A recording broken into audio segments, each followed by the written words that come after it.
Nick, good to see you again. I'm not sure that you were ever entitled to winter fuel payment. What do you make of this change that we've been promised by the Labour Party? Several things. First thing is they never told anybody they were going to do this during the general election campaign. Came as a surprise to everybody. A few years ago, they were criticised the Tories for thinking about doing this, and suddenly they do it themselves. So let's move away from is it the right thing or the wrong thing to do? That's a different discussion. Let's look at this politically. You don't stop your enemies from making mistakes. And that's exactly what Labour are doing now. They're making mistakes. Any pensioner now who dies at any winter over the next couple of years, this Labour government and Keir Starmer is going to be held accountable in the press, on social media and in the pub that he killed that person by removing their winter fuel allowance. I really can't believe they've done it, especially for the amount of money it costs, 1.25 billion. It sounds a lot, but it's nothing in the grand scheme of things. You know, we were giving 12 billion away to Africa to tackle climate change, for God's sake. So I just think it's a huge own goal. And I think the day that happened in Parliament was the day Labour lost the next election.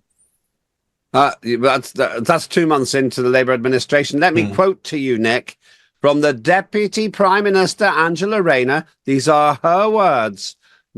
Theresa May confirm that 10 million pensioners will lose their winter fuel payments if the Tories are re-elected. She said that, I think, about 5 years ago, or maybe it'd been 7 years ago, quite obviously trying to frighten the public into thinking the Tories would remove the winter fuel payment. And they've done exactly that. When she was challenged on this, she said, since then, we've had Liz Truss's disastrous budget and we've got a £22 billion black hole.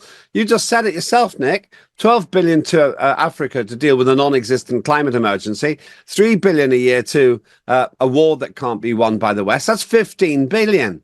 Why do they think we're so stupid that we can't add 12 billion and 3 billion and realise that's 3/4 of this imaginary black hole, which they've created largely by giving big payouts to their pals?